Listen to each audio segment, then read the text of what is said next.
Es ist halt ein Sport, der schon ein gewisses Risiko darstellt.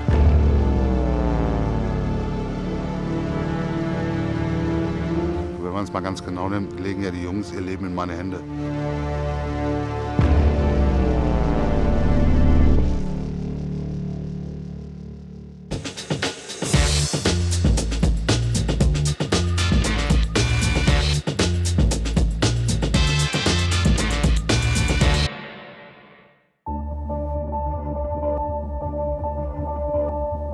Ich bin Kevin Stöcker, bin Vorspringer. Ich bin der Florian Horst, einer der Vorspringer. Ich bin der David Winkler, bin jetzt mit dem Vorspringerteam dabei.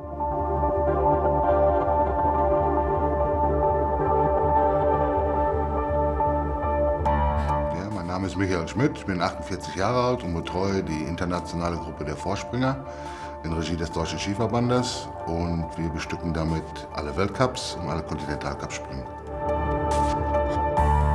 Das sind ja Sportler, die teilweise auch wieder zurück wollen in die Kader, die verletzt waren. Es sind welche, die nur noch aus Spaß an der Freude springen.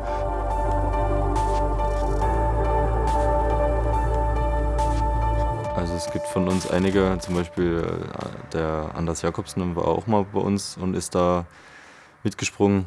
Ich denke, jeder kennt ihn, hat schon einige Weltcupsiege errungen, mittlerweile im Ruhestand.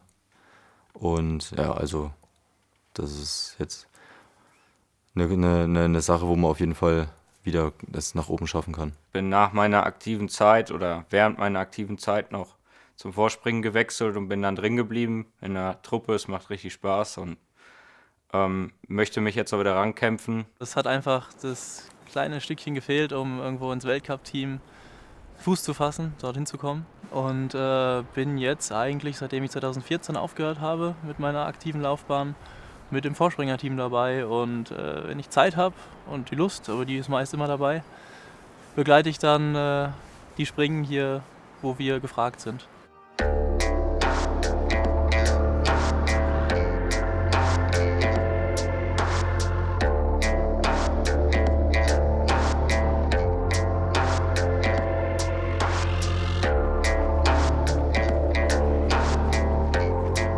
Sicherlich ist es so, dass natürlich der ganze Weltcup ohne die Vorspringer nicht durchführbar wäre.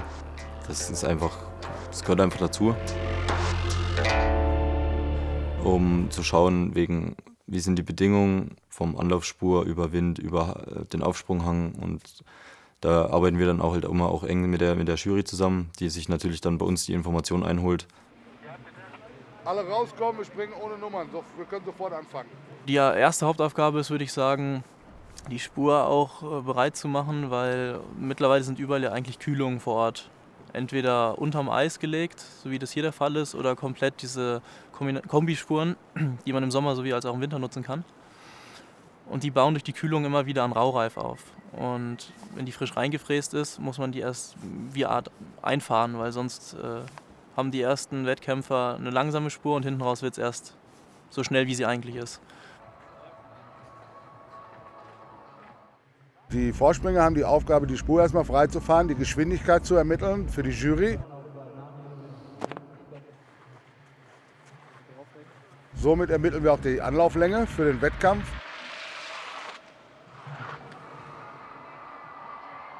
Nach dem Sprung geben die direkt das Feedback an den Rennleiter, wie der Aufsprung, wie der Auslauf ist, ob alles in Ordnung ist. Also es ist auf jeden Fall definitiv wichtig und notwendig, dass es uns gibt.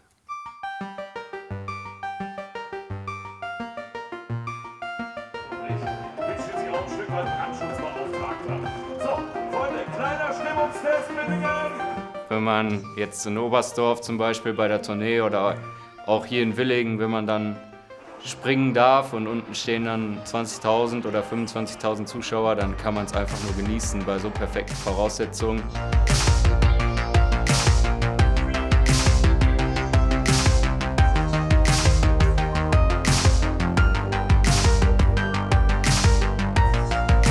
Früher als Aktiver zum Beispiel, man trainiert auch oft an der Schanze, natürlich an den gleichen Schanzen auch, ist aber gewohnt, alles leer, man hat seine Ruhe. Jetzt kommt man natürlich hier zu so einem Event, wo Weltcup ist, wo alle Leute mitfiebern und selbst bei uns, wenn wir das erste Mal über die Schanze springen und in die Schanze einspringen, freuen die sich, dass endlich was losgeht und jubeln dann auch und das ist natürlich mal eine ganz andere Atmosphäre, das mitzumachen. Das war Andreas Wagen, 127,5 Meter. Erstens mal ist es toll, dass man überhaupt springen kann, aber im Wettkampf wäre natürlich noch einen Zacken besser als nur als Vorspringer, aber an sich ist es trotzdem eine gute Sache. So, und die österreichischen Fans, ihre Tröten wieder raus. Und 10.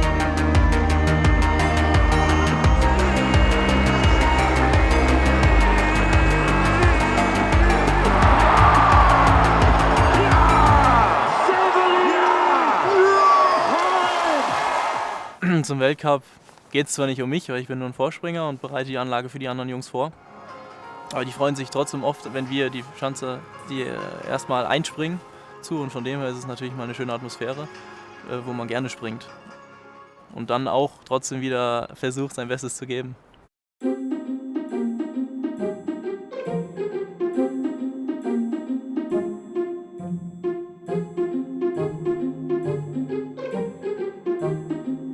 Jeder, der noch springt, will natürlich ganz nach oben, ist klar. Und da ist in unserer Sportart höchstwahrscheinlich die Olympischen Spiele das größte oder das höchste der Gefühle, was man erreichen kann.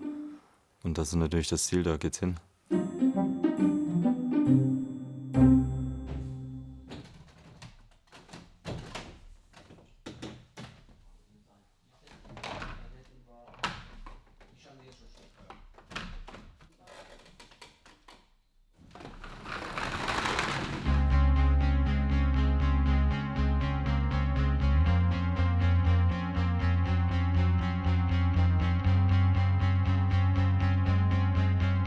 Also wir machen ganz normal, also ich persönlich jetzt ganz normal 5 Tage die Woche trainiere ich und bin da voll am Ball und ja, also das ist genau das gleiche wie im Weltcup-Springer.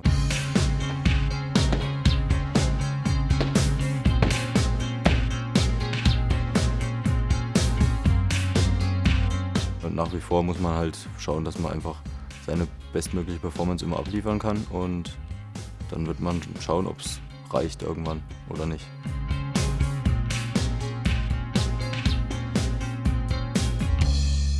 Die Jungs sind dran, wenn andere nicht mehr springen. Und da muss man schon abwägen, lasse ich den jetzt runter, obwohl die Ampel grün ist, oder nehme ich ihn vom Balken. Man hat ja auch eine Verantwortung dem Veranstalter gegenüber, weil danach erfolgt dann oft der Abbruch der Veranstaltung. Und es ist auch eine Riesenverantwortung.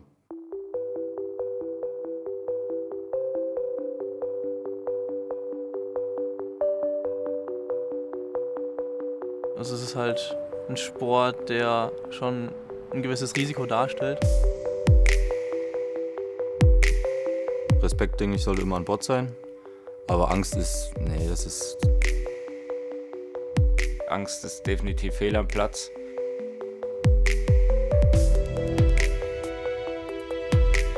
Den schweren Sturz hatte ich schon mal, ja. Lillehammer. Das sah dann ungefähr so aus. Im letzten Lehrgang hat es mich in Hinterzarten im Schwarzwald hat's mich ähnlich rumgedreht wie in Willingen, nur ich bin nach dem Aufprall direkt in die linke Holzbande reingeschleudert worden. Und ja, da war die Wirbelsäule stark gestaucht und beide Handgelenke hatte ich gebrochen und Quasi vorne übergekippt. Und dann blieb halt nicht mehr viel übrig, als sich auf den Aufschlag vorzubereiten. Und dann gingen schnell die Lichter aus, also bewusstlos durch den Aufschlag und dann halt ungünstig auf dem Bauch den Hang runtergerutscht. Deswegen sieht das ein bisschen schlimmer aus, als es im Endeffekt war. ich habe es alles miterlebt, ich bin nicht bewusstlos geworden und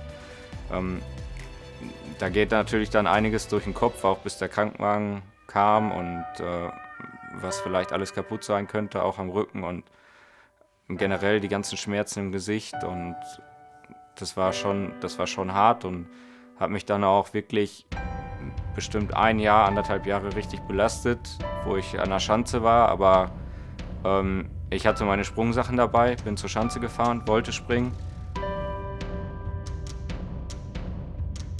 aber habe es einfach nicht übers Herz gebracht, hochzugehen und zu springen.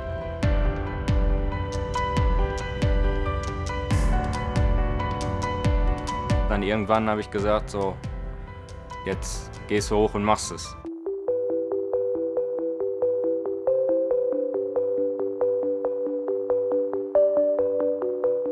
Bin gesprungen und es war, also Skispringen in dem Sinne verlernt man nicht. Das ist immer ein Sprichwort, aber es stimmt im Endeffekt wirklich. Nur also das mulmige Gefühl ist halt immer noch drin, wenn halt schwierige Bedingungen sind. Und gerade halt beim Vorspringen jetzt im Weltcup hat man dann schon mal die Situation, dass schwierige Bedingungen sind. Und wenn man dann ein mulmiges Gefühl hat, ist es vielleicht nicht so vorteilhaft. Wenn so ein Sturz dann nochmal passiert und dann liegt man vielleicht nicht so da oder sagen wir mal, geht man nicht sofort wieder am Abend aus dem Krankenhaus raus und dann liegt da etwas länger und hat dann Knochenbrüche und sonst irgendwas. Ich glaube, dann stellt man sich schon die Frage, ob das jetzt dann nach dem zweiten, dritten Sturz, je nachdem, ob das dann wirklich noch Sinn macht für einen selbst, das Risiko zu gehen, weil natürlich die Erfahrung steigt und man weiß ja dann, jetzt habe ich nochmal Glück gehabt, jetzt habe ich nochmal Glück gehabt und irgendwann hat man vielleicht kein Glück mehr. Blöd laufen kann immer irgendwo was, aber das muss man dann ausblenden. Also man hat sowas im Hinterkopf, irgendwo klar, dass man auch den Respekt nie verliert. Aber die Freude und der Spaß am Sport überwiegt das und dementsprechend kann man da recht locker rangehen.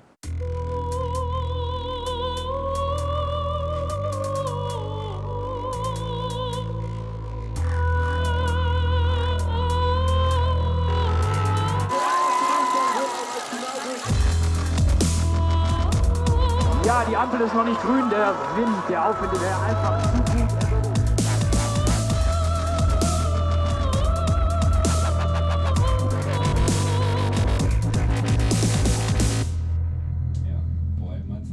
Die vertrauen mir absolut. Ne?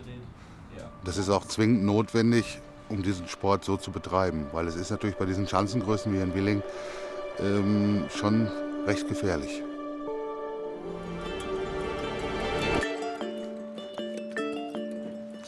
Wenn man es mal ganz genau nimmt, legen ja die Jungs ihr Leben in meine Hände. Wenn ich denen freigebe, dann verlassen sie sich hundertprozentig darauf, dass es auch springbar ist.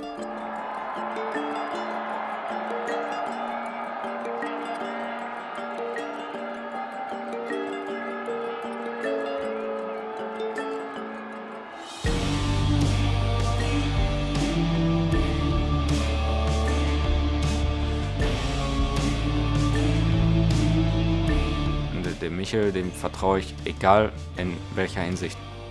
Blind. Zu 100%. Also einem Trainer sollte man immer vertrauen, weil wer einem Trainer nicht vertraut, dann sollte man sich besser entweder einen anderen Trainer suchen oder man sollte erst gar nicht auf die Schanze gehen, weil dann wird es auch gefährlich. Wenn natürlich die Bedingungen nicht wirklich so gut sind, wie sie sein sollten, sagt er dann halt auch, okay, obwohl die Ampel grün ist, nein, der springt nicht, weil die Bedingungen halt nicht passen. Und da können wir echt froh sein, dass wir so jemanden haben, der wirklich auf unsere Gesundheit bedacht ist und dass seine Jungs alle wieder abends am Tisch sitzen und wir gemeinsam Abendessen können und nicht einer irgendwo anders im Krankenhaus liegen muss. Er ist bereit und er kommt zur Freunde und...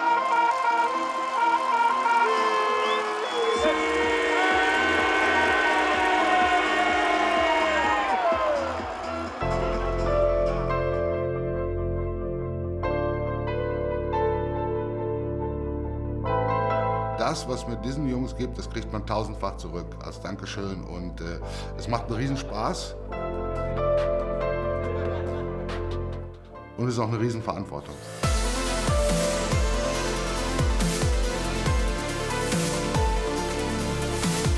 Man hat das ganze Leben reingesteckt, man hat dafür trainiert, man hat dafür gelebt für den Sport. Der Sport hat einem so viel gegeben, der Sport hat einen im Leben dahin gebracht oder auch als Mensch, als Persönlichkeit, so was man halt ist.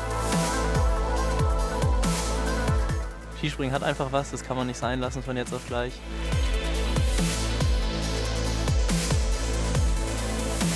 Und dieses Gefühl, was man dabei hat, auf einer großen Schanze auch mal über 120 oder 130 oder 140 Meter zu springen, das ist einfach ein unglaubliches Gefühl und das Gefühl kann man nicht beschreiben, das kann man auch keinem weitergeben.